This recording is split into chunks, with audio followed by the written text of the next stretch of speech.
Bienvenidos y bienvenidas a Ex Profesor, el podcast donde Migue, un maestro en plena reflexión sobre su futuro, cuestiona no solamente su carrera, sino también las decisiones de quienes, como él, han decidido dar un giro a su vida profesional. Aquí exploraremos historias de educadores que han saltado del aula y se han reinventado. Y ahora cuéntame tú, ¿te atreves a cuestionarlo todo sobre tu puesto docente? Si es así, acompáñame, porque este también es tu espacio.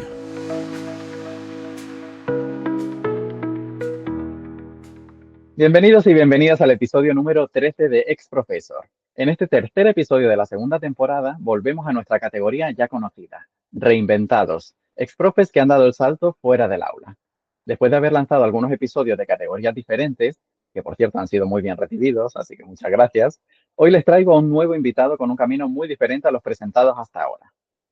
Hoy nos acompaña Tomás Barceló, mallorquín, 50 años, licenciado en Bellas Artes, especialidad de escultura. 15 años como profesor de educación plástica y otras áreas en centros de educación secundaria desde 1999 hasta el 2013. Hoy en día se dedica de lleno a su pasión, la escultura, en la que, tal y como él afirma, imprime su amor por la forma y el color, inspirado por el arte antiguo en su juventud, la fantasía y la ciencia ficción en su adolescencia y los juegos de construcción de su infancia. Tomás, gracias por aceptar esta invitación y bienvenido a Exprofesor. ¿Qué tal estás? Muchísimas gracias a ti por invitarme. Estoy bien y además feliz de estar aquí porque te escucho normalmente y es un honor que me hayas invitado. Muchísimas gracias por eso de la escucha, el honor para mí, de verdad, que un ex profesor, además de hace unos cuantos años, esté ahí escuchando, ¿no? Bueno, pues Tomás, me gusta empezar esta charla con la pregunta que en tu caso quizás sea más difícil porque ya hace un tiempo, como digo, ¿no? Que no ejerces. Pero haciendo memoria sobre esta etapa como docente, ¿cómo la definirías si fueras capaz en una palabra y el por qué? Y si no, pues en una frase. Uf, um, una pa- en una palabra creo que sería responsabilidad, en su Ujú, aspecto bueno y en el malo. Es decir, el orgullo que yo siento ahora cuando, por ejemplo, llevo a mi padre al médico, al otorrino, y el otorrino es un exalumno mío, o sea, eso a mí me ujú, da una sensación de orgullo que me hace muy feliz, ¿no? Pero al mismo tiempo en la parte mala. Es decir, las cosas que yo haya hecho mal habrán tenido un impacto negativo serio en la vida de algunas personas. Entonces, esa responsabilidad yo creo que a mí ujú, me afectaba y me sigue afectando aún ahora. ujú. Claro, hablamos ahí de responsabilidad, incluso podemos hablar, quizá, o es opinión mía, de hiperresponsabilidad, ¿no? De hasta qué punto llegamos nosotros a afectar a ese alumnado o son condicionantes que ellos viven, ¿no? Exacto. Ujú, Yo creo que yo he hecho bastantes cosas en mi vida y a mí ahora me ujú, conocen más por mis otros trabajos que son más espectaculares en currículum, pero yo siempre digo lo ujú, mismo. Yo el único trabajo importante que he hecho en mi vida es el de profesor. O sea, la única cosa ujú, seria que de verdad puede afectar e impactar en el mundo de alguna manera importante en la vida ujú, de la gente era ese, no los que he hecho ujú. después. Entiendo. Muy bien. Bueno, pues debo decir también que no lo he dicho antes, que he contactado con Tomás gracias a un vídeo suyo que él subió a YouTube en 2023, si no me equivoco. En él nos habla además de las razones por las que dejó de ser profesor. Y hoy le invito aquí para hablar de diferentes cuestiones que menciona en el vídeo que me parecen muy interesantes, sobre todo cuestiones del sistema educativo que tenemos. Pero él además va a aportar una visión bastante interesante a este podcast que quizás no hayamos escuchado antes. Entonces, vamos a empezar primero, pues, por el principio, ¿no? Hablando de esta famosísima vocación. Ya él, o sea, ya tú, Tomás, nos cuentas que no tenías esta vocación de profesor al principio, pero que la fuiste descubriendo dentro de la profesión. ¿Cómo dirías que fue ese proceso? ¿Qué opinas de la gente, además, que piensa que el profe nace y no se hace? Lo que opine la gente a mí me cuesta mucho entrar ahí. O sea, yo sé lo que me pasó a mí. Yo no Ujú, tenía vocación de profesor. Yo cuando terminé la carrera, yo cuando hice Bellas Artes y cuando terminé la carrera, mi intención era ser artista. ujú, Pero ya viendo que las dificultades de ser artista eran complicadas, yo ya en el momento, ya en su momento hice el CAP, hice también el nivel C de catalán, es decir, todos los requisitos que se necesitaban para ser profe, sin deseo real de serlo y sin vocación real de serlo. Y además todo esto estamos hablando de finales de los 90. Y yo nunca busqué ser profe. Yo tengo la suerte de pertenecer a esa generación en que nosotros en general no buscábamos trabajo, a nosotros nos llamaban.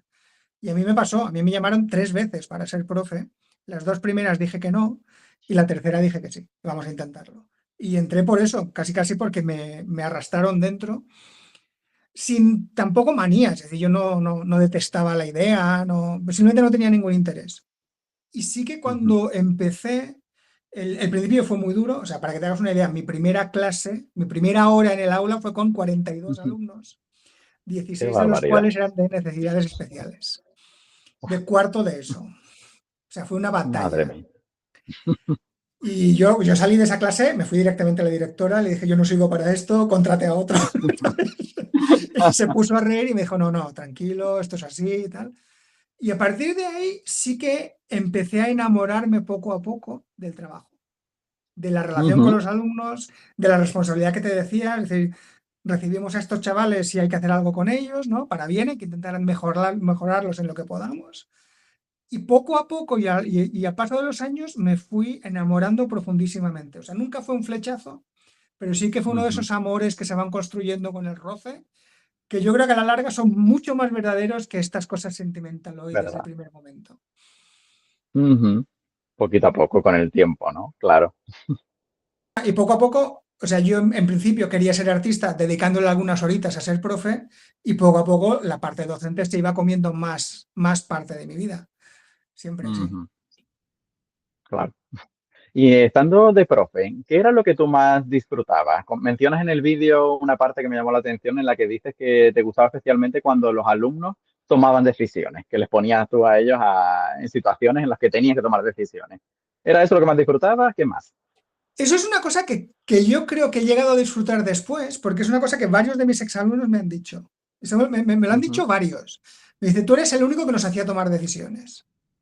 Y me lo decían Qué como bien. cosas buenas. En aquel momento muchos me odiaban por eso, ¿no? Decisiones creativas. Es decir, yo proponía, había ejercicios muy técnicos y pues había ejercicios creativos en donde yo ponía límites, pero después dentro de esos Ujú. límites había muchas opciones que tomar. Y eso era algo que a ellos les costaba mucho, pero que después me han agradecido varios. Entonces, yo en aquel momento no era consciente de que fuera tan extraordinario, pero sí que ahora me doy cuenta de que eso faltaba y me alegro de haberlo hecho de forma como muy natural. O sea, yo no era consciente de esa parte, pero sí que me gusta mucho ahora. Y si volviera a ser profe, tiraría mucho por ahí. Ahora ya lo harías con intención, además. Sí. Claro. Pero me acuerdo que yo además en eso les educaba, porque cuando yo les recibía, pues había la parte de ejercicios creativos, yo les decía, bueno, y aquí podéis hacer lo que queráis, ¿no? Y los menos atrevidos me decían, ¿y aquí qué puedo hacer? Y dices, ¿quieres que lo escoja yo? Entonces, y la norma era, si lo escojo yo, tienes que hacerlo, ¿vale? Lo que no vale Ajá. es que yo te dé ideas y tú los descartes. No, no. Si tú delegas la Claro. parte de decisión en mí, vas a tener que hacerlo. Y ahí aprendían rápido que era mejor que las tomaran ellos, porque les Ujú. proponía cosas muy difíciles, muy complejas. Me acuerdo que una vez era un dibujo que no me acuerdo qué límites tenía, ¿no? Pero me pidió la Ujú. idea y le dije, vale, pues entonces quiero que dibujes un hipopótamo cabalgando en bicicleta con una espada en una mano. O sea, es una cosa de estas, unas situaciones extrañísimas, ¿vale? Y lo tuvo que hacer. Entonces, a partir de ahí, él aprendió que era mejor que él tomara las decisiones. Totalmente. Totalmente, hacerse responsable, ¿no? Al final, como hemos dicho al principio, hacerse responsable de tus propias decisiones. Qué bien, qué bueno, me encanta. Oye, y Tomás, ya pasando a la otra parte, ¿no? Esa parte que ya se empieza a complicar un poco, esta etapa como docente. Has explicado en el vídeo que con los años, como docente, tú ibas creciendo, pero que no observabas este mismo crecimiento en el alumnado, ¿no? Empezaba a pasar ahí un desajuste que te quiero preguntar, ¿cómo lo vivías ese desajuste? ¿A qué te refieres con ese crecimiento desparejado? A ver, yo es que en ese sentido tuve como mucha suerte, porque en una de las primeras escuelas en las que yo empecé a trabajar, en la segunda de hecho, era una escuela que funcionaba muy bien. Era un claustro Ujú. muy unificado, dirigido magistralmente por una profesora que ella era la mayor. Estaba ella muy por encima de nosotros y después había Ujú. varios de mi generación, que teníamos pues eso, 20, 25, 27, 28 por ahí, y ella nos iba guiando. Entonces era un claustro súper unificado, de gente responsable, de gente seria, que además íbamos a una. Y era un colegio que en el pueblo, en Manacor, en el pueblo de Rafa Nadal, tenía fama por tener buen nivel y era una cosa que cuidábamos. Y entonces yo tuve la suerte de trabajar en un buen cole, casi también sin darme cuenta. Las cosas te das cuenta después, cuando las pierdes, ¿no? Después. De que eso funcionaba bien. Mm. Entonces yo supongo que tuve una muy buena experiencia casi al principio, pero cuando soy consciente de que las cosas no están yendo bien, y en mi caso tuvo mucho que ver con la crisis del 2008. O sea, a mí Ujú. coincidió que mis primeros alumnos terminaron las carreras universitarias más o menos en 2008.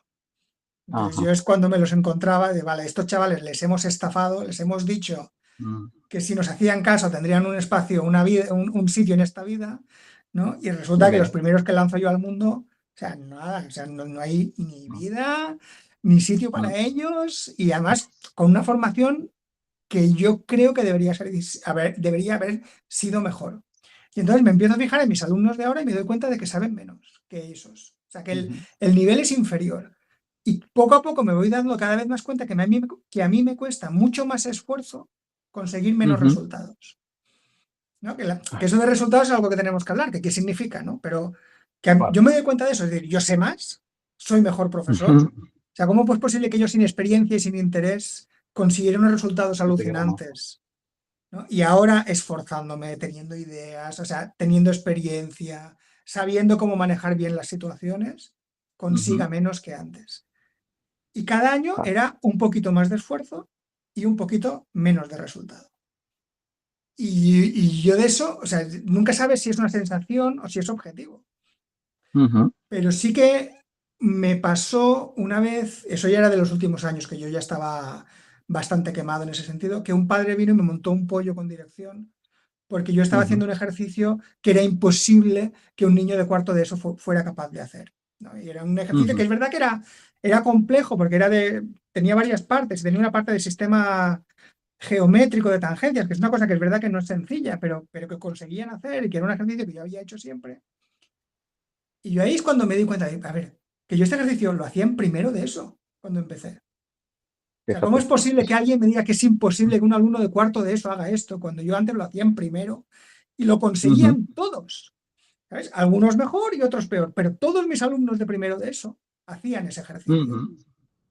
12 años después o 10 años después, resulta que no estoy consiguiendo que lo hagan todos los alumnos de cuarto de eso y además se quejan como si yo estuviera aquí pidiendo nivel universitario de Harvard. Y yo ahí entré en una disonancia cognitiva como muy extraña, y, ¿pero qué está pasando aquí? El padre Claro. me montó un pollaco, estas cosas que pasan, y el director básicamente lo que me dice: Tomás, lo que no queremos son problemas, que es una de estas constantes que también se va manteniendo en el sistema Ujú. educativo, ¿no? Sí. Y una vez más, porque no fue la primera vez que me tuve que rendir, pero es una de estas veces en que me tuve que rendir y digo, no, pues no es una sensación subjetiva, o sea, de verdad estoy consiguiendo menos cosas, menos resultados, y cada vez me está costando más esfuerzo profesional, o sea, cada vez me canso más, cada vez Ujú. tengo que esforzarme más en mantener la atención de la clase, en que lleguen los conocimientos, y además me estoy desgastando anímicamente. O sea, hay algo Ah, dentro de mí que es como abrasivo para el alma, casi casi. vale. Y ahí se me hizo pesado, sobre todo porque es cuando te empiezas a dar cuenta de que en realidad a nadie le importa, ¿no? O sea, el padre no quiere que su hija mejore, el director no quiere Ujú. problemas, a los alumnos evidentemente les da igual porque siempre les ha dado igual, ¿no? Y dices, bueno, pues si a nadie le importa, ¿sabes? ¿Qué hago aquí?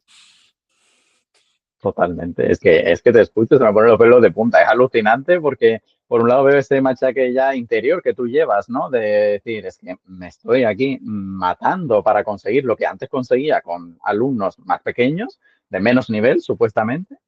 Y yo Pero es con que ya menos no solo es el experiencia. machaque. O sea, Eso, además, o sea, llevando todo eso a tus espaldas, pero es que además ya no es solo el machaque tuyo solo, sino que ahora viene el director por detrás y te hace ras y te dice que no queremos problemas. Y viene el padre y te hace ras, que esto no puede ser, que estás pidiendo cosas imposibles. Pero bueno, esto ya es opinión mía, pero ¿usted quién es para saber qué es lo que se puede pedir a un niño de cuarto de la ESO o a un adolescente ya de cuarto de la ESO en mi materia de la que soy yo el experto? Eso, ¿ves? No estoy tan de acuerdo. En qué Ahí sentido? se Me gusta genera ahí una que expliques batalla, tú. ahí se Sí. genera una batalla en donde, vale, yo soy el experto, pero ganó el padre. El padre tiene Ajá. más autoridad, no porque la tenga de por sí, sino porque Ujú, el director se la concedió a él. ujú, Entonces, sí, el padre manda. Y además, yo ahí también es una cosa que tuve que aceptar. Yo no quiero más a esa niña que el padre. O ujú, sea, yo no puedo ponerme aquí como alguien que va a pretender que la niña le importe más a mí que al padre. Entonces, ahí acepté la vale. situación, vale, es así, me retiro, vamos a rebajarnos. Ese trimestre recuerdo que subí 4 puntos a todo el mundo por la cara y todo el mundo estuvo feliz. Y el curso se relajó y todo fue muy bien. Pero no Que al hicieron el final, ejercicio a nadie.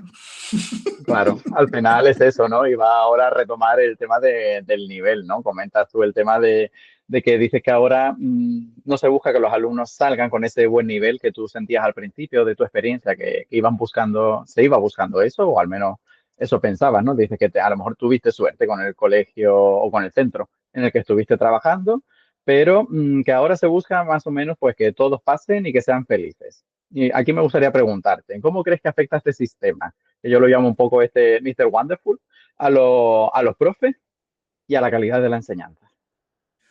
Hombre, yo creo que los profes bien. eh, Aquí, claro, hay como varios tipos de profes, ¿no? Pero si tú eres consciente Ujú, de cómo son las cosas, en realidad es muchísimo más fácil que antes. Si se trata de que los niños estén felices en tu hora, pues no se trata de que conseguir personas que a la hora de su muerte hayan sido felices y con una vida plena. Se trata de que no se quejen. O sea, cuando decimos niños felices, estamos ujú, refiriéndonos a niños que no se quejan a corto plazo. ujú, Y eso me parece una trampa, ¿no? Porque eso te asegura personas felices o todo lo contrario, ¿no? Que eso tiene que ver con los objetivos ujú, y la evolución de objetivos, que es lo que yo creo que está fallando en nuestro sistema. En realidad ujú, lo que no, o sea, no queremos niños felices, queremos niños que no nos den problemas a nosotros durante nuestro trabajo. Si de eso eres consciente, el trabajo de repente se vuelve muy fácil. Y si ujú, tú consigues que a ti también te da igual, como le da igual al padre, como le da igual a todo el mundo, o sea, el trabajo de profe es ideal. O sea, a mí me parece uno de los trabajos más sencillos, fáciles, satisfactorios, la paga es buena, las vacaciones son ujú, maravillosas. Yo sé que a los maestros nos molesta que nos digan estas cosas, pero es que es verdad. Y además nunca ha sido más fácil que ahora, ujú, porque en realidad no se te pide nada, se te pide que no se quejen. Y eso es muy fácil de conseguir, en realidad. ujú, El problema es que si tú como profesor tienes cierta vocación o cierto nivel de responsabilidad y te preocupa el futuro del alumno un poquito más allá, ahí sí que la cosa se complica. Pero esa es una exigencia que nos ponemos nosotros. En realidad, no te la pide nadie más. O sea, la diferencia entre hace 15 años y ahora es que al menos ahora, a mí me encanta el último cambio de ley que hubo. Me parece ujú, genial, porque al menos explicita una situación que llevaba dándose de facto durante demasiado tiempo. Y es que ya en la ley está claro que la escuela no es un sitio al que se va a aprender. Se ujú, dice explícitamente, o sea, ya no hay transmisión de conocimiento, ya es otra cosa.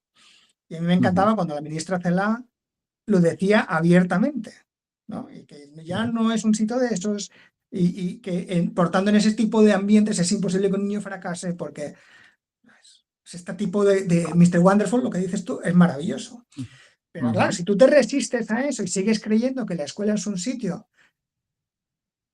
que se centra en la transmisión de conocimiento, yo creo que el que se está equivocando es el maestro, para empezar, pero no se da cuenta de que la función del centro ha cambiado. O sea, ujú, no nos lo pueden decir más claro, pero si tú ujú. te aferras a eso, es el trabajo más frustrante del mundo, porque es que es imposible. Entonces yo Vale. sí que creo que si tú intentas de verdad enseñar y transmitir algo y cosas de esas, es muy, muy complicado y además va a ser terriblemente frustrante porque no lo vas a conseguir. Yo creo que es imposible hacerlo y además creo que es imposible hacerlo de manera individual. No creo Ujú, que un profesor solo pueda creerse que en los dominios de su aula pueda conseguir algo así. Creo que no se puede. Y por eso lo dejé. O sea, dice, bueno, pues entiendo la situación, ya no me estáis pidiendo esto, yo intenté fingir y pasármelo bien y tal, me sentí fatal. Pero además ujú, coincidió con lo del 2008, coincidió con todo aquello, y yo no quiero participar de esta farsa y lo dejé por eso. ujú, Pero yo, o sea, yo respeto mucho a la gente que está dentro y que está feliz. Y creo que se puede ser muy feliz siendo maestro. Totalmente. Depende al fin y al cabo de lo que tú bien has dicho, de la visión con la que qué misión tienes tú ahí dentro del aula. O qué Exacto. parte de responsabilidad vas a coger tú, como decías antes, ¿no? Muy bien. El tema es que si yo quiero enseñar y centrarme solo en enseñar, quizás estoy en el sitio equivocado ahora mismo. Totalmente. O sea, porque además, hace 15 años no te lo decían tan claramente. O sea, veías señales. O sea, nadie te apoyaba por ahí, pero al menos en el papel seguía estando ahí el tema. Pero ahora ya no. O sea, ahora tenemos una ley que en ese sentido es transparente. O sea, la escuela ya no es eso. Se sigue pareciendo, el centro se sigue pareciendo, tiene aulas y pizarras y hay profesores, y no sé por qué en secundaria siguen contratando especialistas de áreas específicas, no, o sea, ya no tiene ningún sentido eso, no se hace por pura tradición en realidad, pero no tiene sentido tener un licenciado en historia o un licenciado en bellas artes dando clases en secundaria, ¿para qué? O sea, si no se trata de transmitir conocimientos específicos de nada. Entonces, yo creo que si aceptas el sistema, el trabajo es bueno, pero yo fui incapaz de aceptarlo. O sea, yo no pude y me veo incapaz de hacerlo ahora, ¿eh? Por eso estás aquí, básicamente. Claro, a mí en realidad lo que me da rabia es que los maestros se finjan las víctimas de todo esto, ¿no? Y que en Desarrolla realidad esa los idea grandes que me parece perjudicados de todo interesante. este sistema son los maestros. Y, a ver, no, o sea, sois unos privilegiados, tenéis un trabajo fácil y bien pagado. O sea, los dramitas personales entiendo por qué están ahí, pero creo que no has entendido bien la situación. Y en cualquier caso, si crees que el sistema no debería ser este, o sea, es tu responsabilidad. Claro, Pero no te quejes. O sea, lo que no puede ser es que no intentes cambiar las cosas y que vayas de víctima. No puede ser eso. claro. Es que la queja siempre, o al menos en mi opinión, siempre digo yo que debe ir acompañada con una propuesta. Quiero decir, porque es que la queja por la queja está estupendo, sí, venga, todos unidos, pero es que no estamos ni unidos. En ese sentido, el gremio nunca lo he visto unido, quizás se une para la queja, pero no para aportar algo más. Yo lo he visto unido una vez y fue Cuéntame. para insistir en el sistema tal y como es. Ajá. ¿Vale? O sea, claro, yo tengo 50 años, como has dicho, recién estrenados, tengo un trauma con eso. Entonces yo me acuerdo, o sea, para que te hagas una idea de lo viejo que soy, cuando yo era niño los maestros fumaban en clase y aún había maestros que pegaban. Y no estaba mal visto, ¿vale? Ya. No era un escándalo, todos sabíamos quiénes eran, todos los padres sabían quiénes eran y no había problema. No lo hacían mucho, o sea, no estoy hablando de que pegaran con la regla, pero algún capón caía. Y era normal, o sea, no había problema, ¿vale? Y de hecho uno de los mejores maestros que yo he tenido jamás era uno de estos, que me aterraba cuando yo era niño. A mí no me gustaba, o sea, no me gustaba ir a su clase. Pero visto con retrospectiva, es de los maestros que más cosas me enseñó, que es lo que yo personalmente le pido a un maestro. ¿Sabes? Yo para pasármelo bien, prefiero un monitor de tiempo libre o otras cosillas. Y yo me acuerdo que cuando yo era muy pequeño, a principios de los 80, los profesores eran un colectivo especialmente reivindicativo y había huelgas todo el tiempo. Yo me acuerdo que cada par de meses había huelgas. Y me acuerdo que mis padres decían estaban hartos porque, claro, cada vez había que mirar cómo lo hacían. Y era un colectivo especialmente reivindicativo, con temas salariales, pero también con temas educativos. Cuando yo me planteé qué ha pasado con el sistema y todo esto, empecé a mirar, ¿no?, hacia atrás, cambios legislativos y tal. Y hay uno que yo pongo que creo que es el principio de todo, y es cuando se hizo una reforma de condiciones de trabajo. Es cuando los profesores empezaron a trabajar muchas menos horas, subida de sueldo, ¿sabes? Se mejoraron mucho las condiciones laborales de los profesores y a partir de ahí nos convertimos en un colectivo manso, tranquilo, suave y sumiso, ¿sabes? No ha habido grandes quejas y a partir de ahí han podido venir todo el resto de modificaciones legislativas ante un colectivo docente suave y manso, que en realidad se ha quejado de boquilla, ha hecho pequeñas cosillas, pero nunca nada. Pero sí que recuerdo que se levantó de verdad y consiguió tumbar una ley, era la ley de Wert, que proponía lo de las reválidas. Ajá. que yo creo que es la única propuesta seria que se ha hecho para intentar modificar las cosas en la dirección en la que a mí me gustaría. Había muchas cosas de esa ley que a mí no me gustaban, pero la idea de la reválida me parece fundamental. O sea, el hecho de que el profesor que da clase no sea el profesor que evalúa, a mí me parece que tendría que ser básico. Maravilloso. ¿Sabes? Porque claro, es que si yo doy la clase y yo pongo nota, yo estoy diciendo lo bien que lo estoy haciendo, allí yo he visto una cantidad de trampas brutales. Y esa ley la conseguimos tumbar, porque era la ley que nos afectaba a nuestra tranquilidad. ¿Sabes? Y que nos ponía en aprietos y que nos cuestionaba de alguna manera. Y desde entonces hemos vuelto a ser sumisos y lo hemos aceptado todo. Además, o sea, con una condición, con una circunstancia que a mí me parece que somos muy poco conscientes de eso. Yo creo que hay muy pocos colectivos profesionales tan autorregestionados como nosotros. O sea, a mí no se me ocurre otro trabajo en el que todo lo lleven ellos. O sea, las escuelas las llevan maestros y profesores. Los equipos Tal cual. directivos los forman maestros y profesores en su gran mayoría. En los últimos años yo estoy empezando a ver directores que son abogados y que no son docentes en algunos centros. Me parece lógico con los cambios que está habiendo. Pero, o sea, hasta hace muy poco, o sea, todo lo hemos llevado nosotros. Todas las reformas que se han hecho las hemos aplicado nosotros sumisamente y como corderitos. No ha venido nadie a hacer todo eso. O sea, es que se habla mucho de que los médicos mandan mucho en los hospitales, pero no mandan tanto como los profesores en las escuelas. ¿Qué otros papeles hay en una escuela? O sea, somos solo nosotros. Todos los cambios que ha habido los hemos aplicado nosotros. O sea, Así es. no podemos darle la culpa a otros. Y cuando una reforma no nos ha gustado, la hemos tumbado. Quiere decir que el resto de reformas que hemos aceptado y aplicado las hemos consentido. Después nos quejamos. Claro. Y después nos hacemos las víctimas. Pero es responsabilidad nuestra, ¿eh? Totalmente. Agradezco que aportes esta visión, ¿no? La visión del profesor responsable. Esta palabra ya ha salido y va a seguir saliendo en este episodio. El profesor responsable de lo que está pasando. Totalmente. No, quería decir dos cosas. La primera es que a mí este tema, dime. y lo vas a ir viendo, yo lo tengo como una herida abierta. Y a mí vas a ver que a veces me pongo como tenso. Y me sabe muy mal, porque no me gusta eso. Pero a mí hay dos temas que me ponen de mal humor, que es el sistema educativo, que es una herida en mi vida mal solucionada, mal resuelta, a la que me rendí y abandoné y me sigo sintiendo culpable. Entonces lo vas a notar. Y si alguna vez ves que me pongo como muy así tenso, o sea, perdón, y perdona a los que nos escuchan, ¿no? Pero de verdad que yo lo vivo mal. Y el otro tema es el cine de Guillermo del Toro. Pero eso es totalmente absurdo y no sé por qué. Pero son los dos únicos temas que me ponen así, que me crispan. O sea, que perdón si en algún momento ves que me pongo un poco Nada. tenso. Por la parte que me toca, si te he invitado es porque quiero que aportes esta visión, esta pasión, porque al fin y al cabo es eso, una pasión, ¿no? Porque las cosas funcionen o que tengan un cierto sentido. Y entonces es normal que si soy una persona, pues eso, que tiene esa pasión por dentro y la expreso de esta manera, en este podcast es bienvenida. Así que sin problema.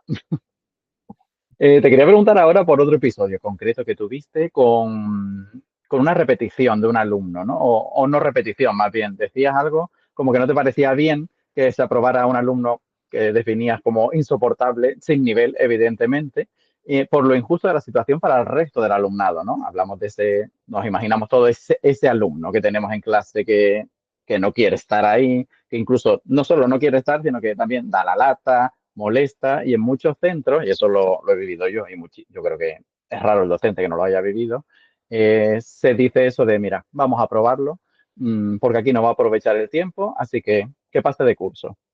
Bueno, yo eso me lo he encontrado más veces, ¿eh? O sea, esa fue especialmente, fue especialmente heavy porque me resistí un poco y porque decidí ser coherente con la decisión que se tomó. Pero yo ya me había pasado. O sea, lo de aprobar a gente para que se vaya, yo ya lo había vivido y lo hemos vivido todos. Y es una cosa que también creo que es importante que empecemos a reconocer que estamos dando graduados escolares a gente que no sabe leer y escribir y que esas cosas pasan y que eso lo hacemos nosotros. No lo hace la ministra, ¿eh? Lo hacemos nosotros. Responsables.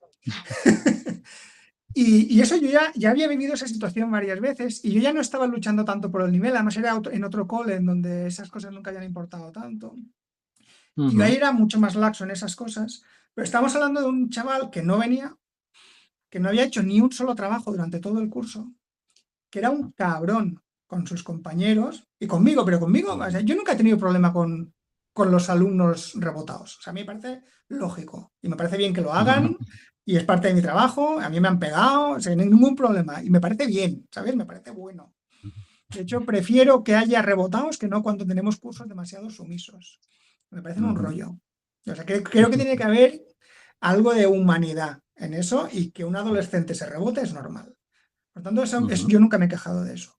Pero este es un chaval que yo no podía probar porque es que no tenía ni un solo trabajo suyo. O sea, no había hecho nada en todo el curso. O sea, no es que no tuviera el nivel, es que no tenía nada. Entonces, yo lo suspendí por eso simplemente. ¿Eh? No es porque no hubiera hecho las paralelas perfectas. O sea, no. O sea, es porque no había hecho nada. Llega la reunión de evaluación, tiene mi asignatura suspendida y 2 más que no podían aprobarle también por temas muy complicados. Claro, yo era profesor de plástica. Entonces, si alguna asignatura tiene que ceder, suele ser la mía. Y yo ya lo sabía y yo en según qué tipo de escuelas, como por ejemplo en esa, yo ya, o sea, me engancha y era muy poco exigente. Pero vamos, y además, ese chaval había enviado a su madre al hospital de una paliza. O sea, estamos hablando de una mala persona, ¿vale? Un bicho. Y ahí pues llegó la reunión de evaluación y tal, y Tomás, y este chaval, y bueno, es que no tengo nada, no le puedo aprobar. Pero yo desde el principio, porque me olía la reunión, le decía, pero yo os obedezco, tú eres mi director, tú eres el tutor, si vosotros consideráis, y si el claustro considera que debe aprobar plástica por otros motivos, ningún problema, me dais la orden y yo firmo el acta, no hay ningún problema. Pero yo exigía, me dais la orden. Claro, en la educación es una cosa que fuera no se sabe, en donde las cosas funcionan mucho por códigos implícitos, ¿no?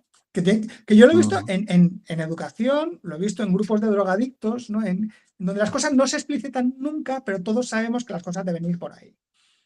Y yo en esa reunión la única diferencia es que les exigí que me dieran la orden. Y la reunión avanzó, tú sabes que las reuniones de evaluación pueden ser muy largas y el tema aquel quedó pendiente y no, bueno, lo que tú veas, lo que yo veo es que no puedo aprobarle. Está. Pero si me das la orden, yo la apruebo.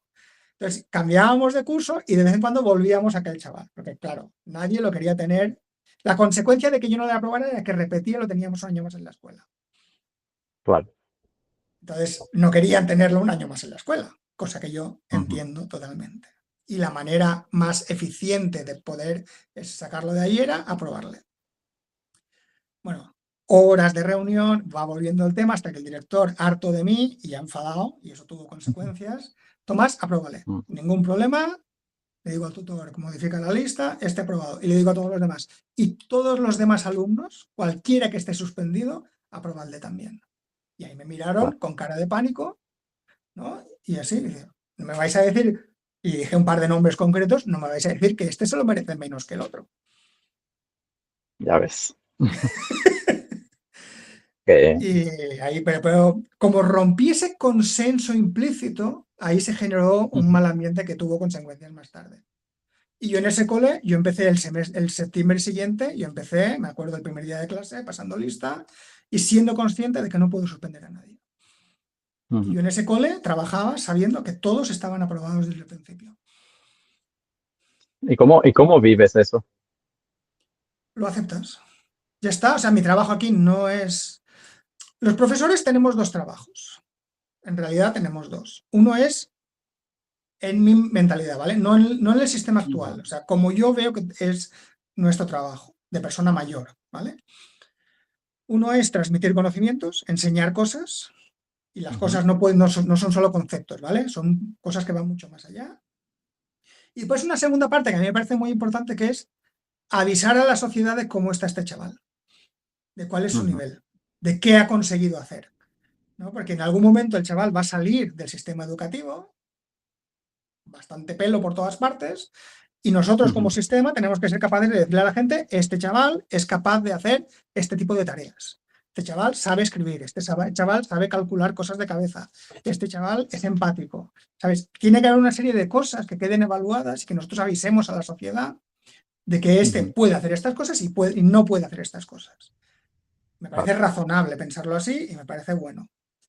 Claro, y la primera vez que me rendí yo tenía que ver con la evaluación. Entonces yo sabía que la parte evaluativa va a ser mentira, no voy a avisar a nadie, ¿vale? Y de aquí va a salir gente sin saber hacer nada, ningún problema.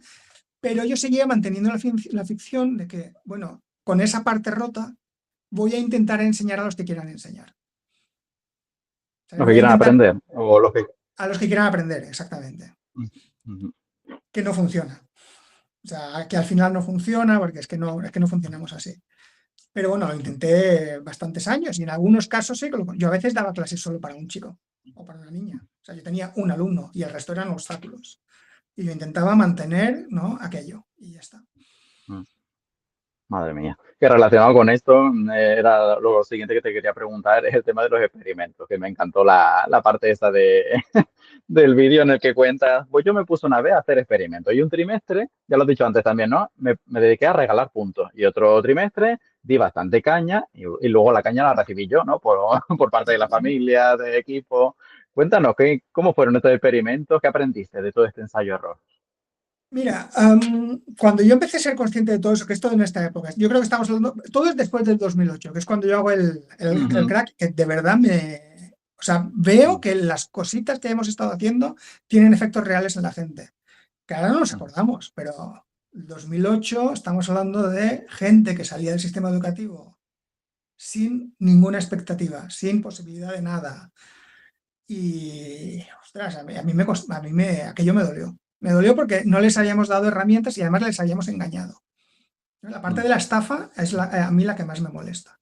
Entonces yo a partir de ahí me relajé bueno, me relajé en el sentido de vamos a intentar ver esto un poco con distancia, vamos a intentar entender esto realmente de qué va, ¿no? Porque no estaba tan claro como ahora. O sea, seguía habiendo ficción de que teníamos que enseñar, y vamos a ver qué funciona y qué no, intentar evaluarlo un poco científicamente. Y ahí yo empecé a ser como diferentes profes. Me propuse, vamos a ver, ¿qué dice la ley? ¿No? Y en aquel momento quedaban restos en la ley que eran bastante específicas en cuanto a contenidos, que nadie respetaba desde hacía mucho tiempo, ¿vale? O sea, nadie sabe lo que tiene que aprender un niño en plástica en quinto de primaria. Nadie lo sabe. En ninguna área. O sea, es todo muy confuso. Es, es imposible de saber, ¿no? Pero yo decía, bueno, pues tienen que saber esto. Pues mi objetivo va a ser que se aprendan eso, ¿no? Pocos contenidos y insistir en ellos y evaluarlo. Y de verdad, pues yo quiero saber si a final de este trimestre estos chavales saben lo que es una paralela y una perpendicular y saben lo que es una armonía de color y tal. Bueno, cuando yo hacía eso era el caos. Era cuando venían las quejas, cuando había problemas, cuando tal.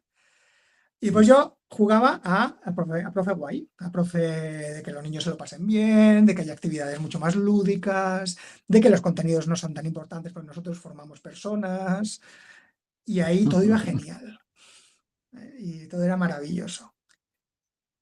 Y yo pues, jugaba, o sea, cambiaba pequeñas variables en distintos aspectos. Me acuerdo que normalmente iba por evaluaciones. Una evaluación hago una cosa, una evaluación hago la otra. En una evaluación evalué todos los contenidos perfectamente delimitados. De hecho, aprendí a hacer bases de datos para tenerlo todo controlado. ¿Vale? Entonces, todos los contenidos, sabía exactamente cómo había alcanzado, a qué nivel había alcanzado cada alumno, cada uno de los microcontenidos que yo había sido capaz de definir. Y el trimestre siguiente puse las notas a ojo. O sea, hice exámenes, tal, pero corregía a ojo. Y a la hora de poner evaluaciones, simplemente me puse la lista delante, venga, este un 6, este un 7, este un 8, este un tal. Nadie notó jamás la diferencia entre un caso y el otro. Y, por ejemplo, sí que me di cuenta, en cuanto a evaluación, los problemas nunca llegan porque tú propongas cosas complicadas. Llegan los problemas por suspensos. Y esto me lo dijo una vez un maestro. Claro. O sea, si aprueban, no se quejan. Y es una cosa que él Correcto. aplicaba. Y era, por ejemplo, él era muy buen profe, era muy buen maestro. Los alumnos lo querían mucho porque enseñaba muy bien. Y sin estudiar mucho, conseguían aprobar su asignatura. ¿Vale? Claro, él hacía cosas tan maravillosas como que en cada examen tenía que irse un momento, 5 minutos a buscar algo. O sea, era muy buen profe en ese sistema, ¿no? Que es una Claro. trampa, es una estafa, ¿sabes? Pero a los alumnos les gustaba. Y yo probé ese tipo de cosas. ¿Qué pasa si hago esto? De repente me quieren, Claro. ¿sabes? Y si un criterio es Es que los súper alumnos te quieran y hablen bien de ti, estás triunfando. Claro, para mí ese nunca ha sido un criterio útil de verdad. O sea, si lo puedes conseguir además del resto, genial, porque es agradable. pero no puede ser el prioritario. No va. O sea, es un Claro, error muy grave. claro. Pero funciona. Y si haces otras cosas, funciona menos. Entonces, iba probando todo tipo de cosas en los sistemas de enseñanza y en los que no. Y hubo un par de trimestres que probé cosas de qué pasa con el control del aula. Entonces, un trimestre no di clases. Lo probé. Es una cosa que ahora se ha vuelto muy habitual, que hay profes que no dan clase. Mi sobrina tuvo una profe en primero de bachillerato que no dio clase ni un solo día, pero ni fingía que no la daba. Simplemente les decía, hoy no estoy para dar clase, haced lo que queráis. Todo un curso, ¿eh? Todos los días. Madre mía. Y ella cobrando cada mes, sin problema, ¿vale? Hombre, claro. Y todos sus compañeros callados. Que eso es otra de las cosas. Es decir, yo creo que hay muy buenos profes y creo que hay muy malos profes, pero que en realidad todos pasamos por lo mismo porque a todo el mundo le da igual. Entonces, yo estuve un trimestre sin dar clase, ni una queja, si aprobaban. Después di un trimestre sin dar clase, sin dar contenido o dándolo de manera muy básica y después exigiendo en la evaluación montones de quejas. Vale, lo voy pillando. Y también hice pruebas con el control del aula. ¿Vale? Voy a mantener disciplina. Yo sé hacerlo, sabía hacerlo. Vale, vamos a hacer que las cosas estén bien, tal. Voy a relajarme. Vamos a hacer que la cosa se desmadre, que yo no pueda dar clase, pero que el caos no salga del aula. Ningún problema. Perfecto, ¿sabes? Nada, ningún problema. Vale, vamos a ir un pelín más allá y que el caos salga. Que me oigan de las clases de al lado, que oigan los gritos y sobre todo voy a poner partes en donde de repente mi descontrol del aula se convierte en un problema De del aula. centro, claro. Ahí empiezan las quejas. Entonces, en Claro. realidad, que tú tengas el control del aula o no, da igual. Lo único que importa es que ese descontrol no salga de tu área de responsabilidad, que no molestes. ¿Sabes? Al final, la única clave es que no molestes, que es todo lo contrario de la responsabilidad, de asumir la responsabilidad, ¿sabes? De que esto es mi trabajo, esto es mi encargo, necesito mantener el control en el aula porque las cosas tienen que pasar como yo decida para que pueda ser posible una serie de dinámicas que en algunos casos implican caos. O sea, yo profe de plástica y yo usaba el caos muchas veces. Yo no era de los profes que daba clase en la pizarra toda la hora. Muy pocas veces hacía clase de una explicación de una hora en la pizarra. Pero, ¿sabes? Y te vas dando cuenta, vale, nos da igual que no aprendan, nos da igual que yo no enseñe. Cuando yo estuve un trimestre sin dar clase, ¿tú te crees? O sea, yo no me creo que ningún alumno se lo dijera a los padres. Evidentemente todo el mundo lo sabía. Pero ese Claro. consenso maravilloso de guayismo, mientras no implica un problema para nadie más, nadie me dijo nada. Claro.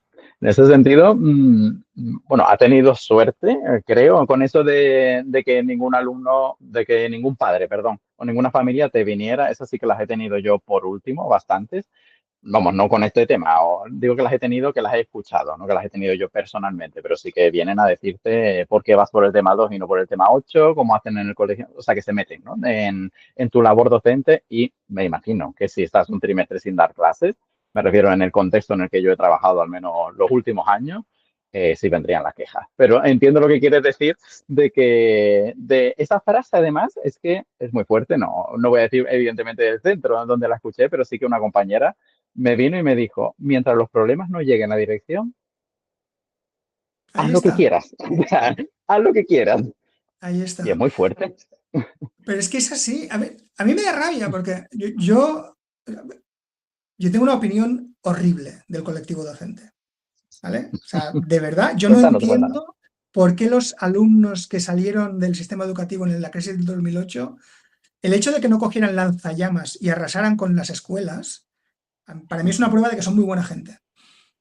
¿No? Porque creo que el rebote que tendrían que haber cogido, o sea, yo me habría enfadado más. ¿No? Y el hecho de que la gente no señale a las escuelas y a los docentes de muchas de las crisis que estamos viviendo, me parece misterioso. Pues yo sí que focalizo mucho la atención ahí. Pero al mismo tiempo me da rabia porque yo conozco a muchísimos maestros y la gran mayoría de ellos son buena gente. O sea, yo no creo que sea un colectivo de gente mala. Yo creo que hay muy buena gente, muy bien intencionada.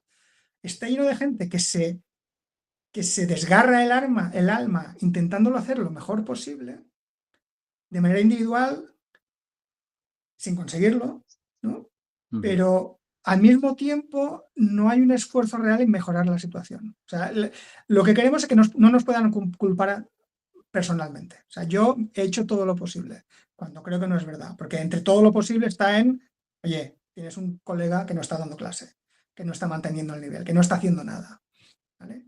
Y no puede ser que de puertas afuera todos seamos iguales. Yo creo que hay profesores maravillosos y de verdad creo que son mayoría. O sea, yo creo que hay más profesores buena gente con buenas intenciones que profesores malos y con mala intención. Pero el hecho de que ese consenso implícito, que yo creo que tiene que ver con la jaula de oro de la que tú hablabas y que se remonta a esa mejora laboral. O sea, Claro, de condiciones. en poner el riesgo que yo trabajo pocas horas y cobro bien, eso nos ha empujado a que como colectivo hayamos fallado estrepitosamente y que no estemos haciendo nuestro trabajo bien. Hemos consentido demasiadas cosas, a lo mejor no en nuestro área, pero sí alrededor. Claro, sí, con todo lo que vemos en el día a día, que son pues, demasiadas cosas, que si se supieran, pues bueno. Bueno, Tomás, te quería preguntar también ya, hablando del sistema educativo, en tu vídeo también hablas de 3 pilares básicos. Hablas de contenido, que ya ha salido, de metodología y de evaluación. ¿Dónde dirías tú que está el mayor problema hoy en día? Mira, si te fijas, ahora mismo solo se habla de metodología. O sea, todas las discusiones pedagógicas solo tienen que ver con la metodología y es lo único de lo que se habla. ¿Vale? Todas las discusiones que hay tienen que ver con eso, pero incluso a veces en temas absurdos, como si las clases tienen que tener 50 minutos o una hora, todos los debates van por ahí, si los niños tienen que tener deberes o no. O sea, todo es metodología. Cuando yo creo que en realidad la metodología debería ser lo más flexible de todo. O sea, yo parto de una idea que en realidad es como muy extraña, porque una de las cosas que hemos conseguido transmitir, y no sé cómo nos las hemos apañado para conseguir eso, es transmitir la idea de que enseñar es algo difícil.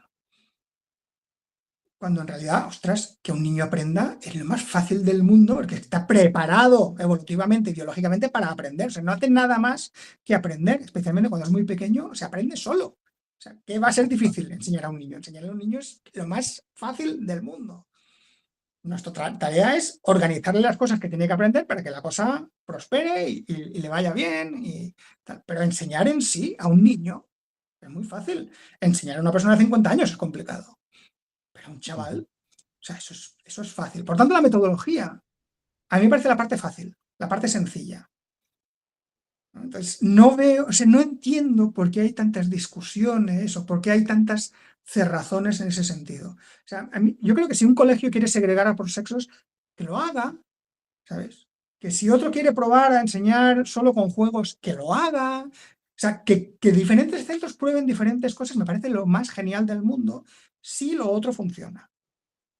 ¿Qué es lo importante de lo que nos está hablando? Es, primero, ¿qué queremos conseguir? ¿Cuáles son los objetivos educativos? O sea, ¿para qué van los niños a escuela? ¿No? ¿Qué tienen que aprender? Yo me estaba mirando esta mañana antes de hablar contigo legislaciones antiguas. Me he encontrado una en el BOE del 75, que es cuando yo nací, en donde los contenidos del curso es una especie de índice del libro. O sea, lo tengo aquí, te lo leo solamente para que veas el tono, ¿vale? Sí, sí. Por ejemplo, el tema 4, que es el que tengo más a vista aquí. Trazados geométricos lineales, polígonos, tangencias, cónicas. Consideración de las curvas cónicas como secciones planas de un cono. El plano. Composición de formas planas. ¿Sabes? Son puntos muy básicos. Mira, tiene esta pinta de aquí. Sí. ¿Vale? Es un índice de contenidos, en donde una persona especializada en un área, son contenidos de secundaria, lee eso, entiende lo que es, yo sé lo que son la geometría plana, sé lo que son las tangencias, entonces me toca explicar esto hasta este punto. Vale, ya está, perfecto. Cuando yo empecé a dar clase estaban las cajas rojas, en donde ya eso se había roto un poco, estaba un poco más disperso, pero seguía siendo claro.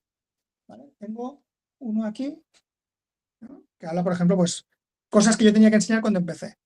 En el tema 3, composición. Esto es tema, no es libro de texto, ¿vale? El tema es la ley. ¿Vale? La es ley, el sí. documento oficial.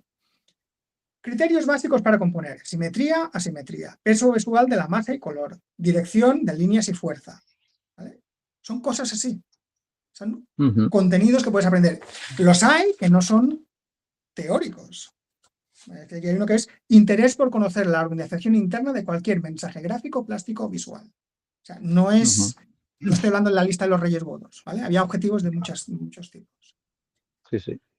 Yo me acuerdo cuando yo cogía las cajas rojas, cuando empecé, a mí me parecían mal, porque creo que estaban muy incompletas, faltaban cosas. Yo tenía desacuerdos con los contenidos que aparecían ahí. Había cosas que me parecían innecesarias y había cosas que creía que faltaban. Pero yo entendía lo que había allí. Entonces, los Vale. contenidos eran claros, podíamos discutir sobre ellos, ¿no? Creo que esto es más importante, creo que esto es menos importante. Yo entiendo la discusión de si es necesario o no aprender las tablas de multiplicar de memoria. O sea, yo creo que sí, pero entiendo que alguien plantee que no. Pero esos son contenidos claros. El problema de ahora es que no lo sabemos, que no son contenidos claros. O sea, nadie sabe para qué van los niños a escuela, qué es lo que tienen que aprender en cada área y en cada curso. Ni los profesores tienen ni idea, ni la ley lo dice claro, nadie lo sabe. Claro, se agarran, yo supongo que se agarran al tema 2 del libro de texto porque es lo único que hay. Pero contenidos, o sea, ¿qué es lo que se supone que tiene que aprender este niño ahora? Pues no sabemos.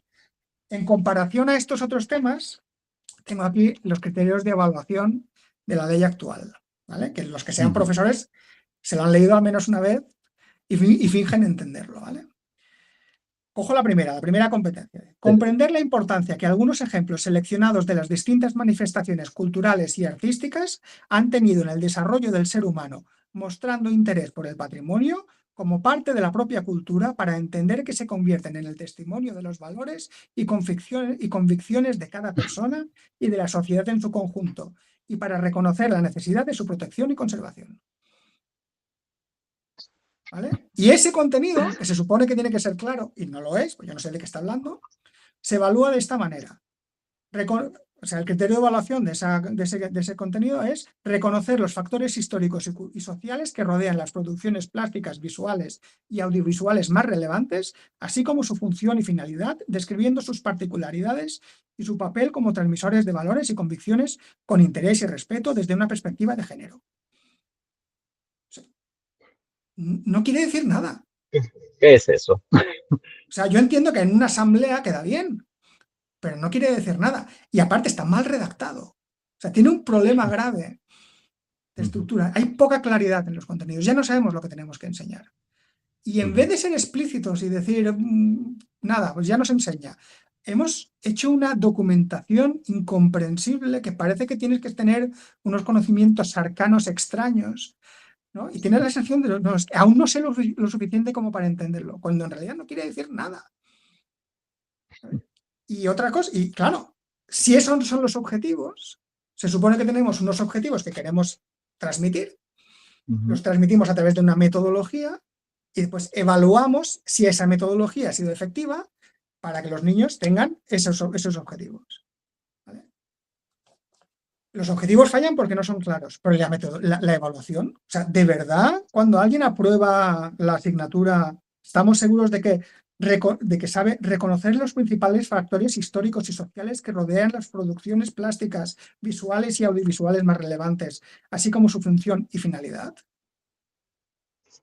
No, pero es que ni el maestro tampoco. O sea, Claro que no. A eso iba yo ahora también a comentarte, que me he visto en esa situación, evidentemente, ¿no? De coger la ley y decir, interprétala tú, como tú buenamente puedas y lo que tú consideres que es importante aquí, porque es que, ¿de dónde me agarro yo aquí?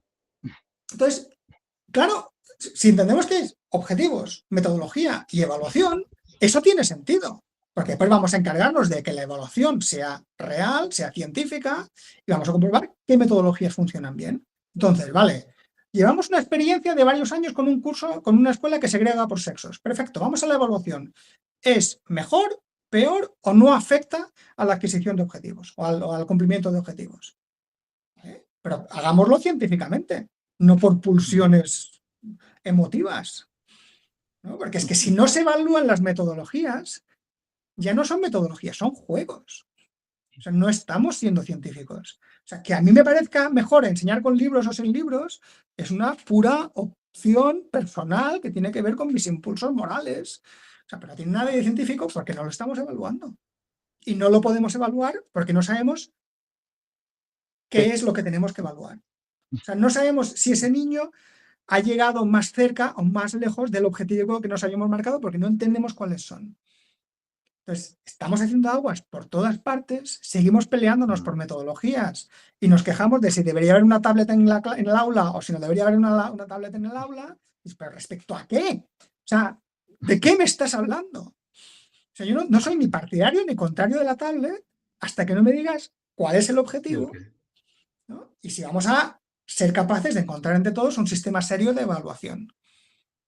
Porque es que mucha de la trampa se hace en la evaluación.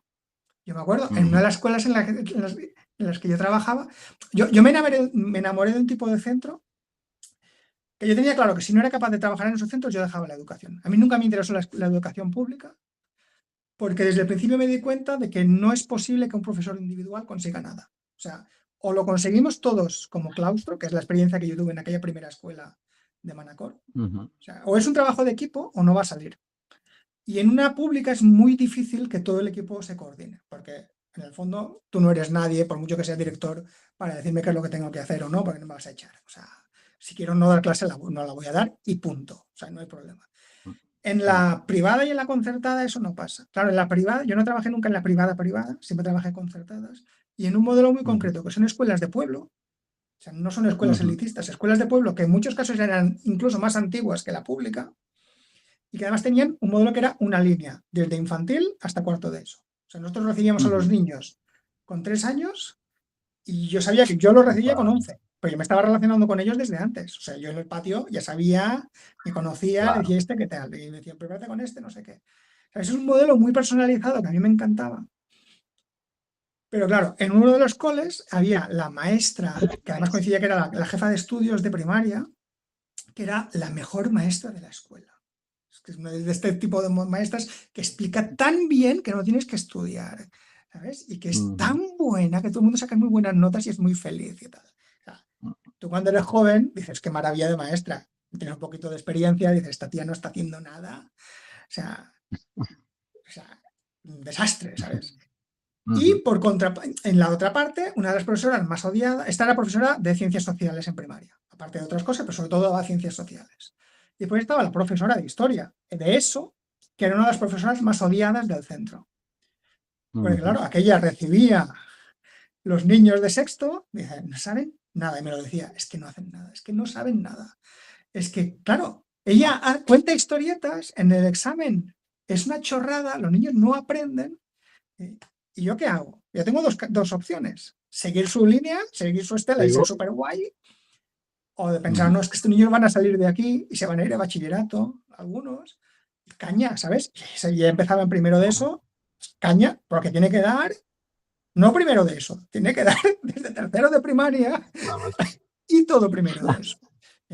Una cañera de manual. ¿Cuál es mejor maestra? Las dos lo hacen bien. Depende, claro. O sea, ¿cuál es el objetivo? ¿No? ¿Y cómo lo vas a evaluar? Si el objetivo es que los niños no se quejen y que estén contentos y que haya una relación afectiva con el centro y tal, la primera es la mejor. Evidentemente. Entonces, hasta que no seamos capaces de definir objetivos, nada de lo que discutamos después tiene ningún sentido. Podemos tener nuestras manías y preferencias personales, pero, o sea, estamos nadando en nada, o sea, no tiene sentido en realidad. Esto va muy en la línea de, como tú bien decías en el vídeo también, de que cuando estamos evaluando, ya lo estamos hablando, estás evaluando el sistema educativo que tenemos, ¿no? Desde el momento en el que se legisla hasta el momento en el que esa ley llega al cole y cómo se mete esta ley en el cole, cómo la hacemos los profes, cómo la llevamos al aula a través de metodologías que, como bien sabes, pues tenemos miles de expertos ahora aportando su visión y, como bien dices también, pues que si tablets sí, tablets no, y ahora hay un dinero, entonces tenemos que comprar tablets y pizarras digitales, pero al año siguiente no, porque mira todos los problemas que estamos teniendo por las tablets, y esto es y los profes, dentro de esa parte de que hay una parte de responsabilidad y otra parte de, bueno, sí, está aliada, está unida a la responsabilidad de, vale, pues ahora sí lo hago, ahora cojo las tablets porque me dicen que la coja y tengo que desarrollar mi competencia digital y bla, bla, bla, bla, bla, bla, y al año siguiente no hay tablets en la clase, prohibidas, o una hora a En la ese semana. sentido, a mí me parece muy clarificador que el único curso que es más o menos serio y lo hemos tenido toda la experiencia cuando estudiábamos y también como profes, es segundo de bachillerato. Y hasta aquí esta primera parte de la charla con Tomás, donde ha dejado clara su visión crítica. El esfuerzo del docente no siempre se traduce en resultados. El sistema Mr. Wonderful exige conformidad y el trabajo solo parece ideal si aceptas sus reglas implícitas. Entre cambios legislativos, reválidas y condiciones laborales, surge la frustración de ver que aprobar o no a un alumno depende más del sistema que de su esfuerzo, hasta llegar a una conclusión incómoda pero necesaria. Nadie tiene muy claro qué se enseña ni para qué sirve realmente la escuela. No te pierdas la segunda parte de esta charla en la que Tomás habla de las modas pedagógicas sin base real, de cómo se maquillan resultados en lugar de mejorar aprendizajes y de la incoherencia en la titulación del alumnado. Además, define su carrera docente como una sucesión de derrotas hasta decidir saltar al vacío, dejar la escuela y, tras un acontecimiento personal importante, volver a la escultura en la que afirma haber fracasado anteriormente durante 20 años. Reflexiona también sobre el miedo constante, la responsabilidad y la coherencia personal, y comparte su visión de un futuro educativo donde títulos y aprendizaje acabarán separándose. Si has llegado hasta aquí, te lo agradezco de verdad. Además de llegar al final de la escucha, siempre podrás apoyar este podcast dándole a me gusta en tu plataforma favorita, dejando comentarios o compartiéndolo con personas a las que le podría interesar. Todo esto ayuda a que Exprofesor siga creciendo y llegando a personas que se puedan sentir reflejadas con cualquiera de los testimonios que aquí se presentan. Igualmente puedes hacer lo mismo si así lo prefieres en redes sociales. Me encontrarás como Podcast Exprofesor en Instagram y como Exprofesor 2025 en X. Nos vemos y escuchamos en la segunda parte de este episodio con Tomás. Hasta entonces, que tengas un muy bonito día.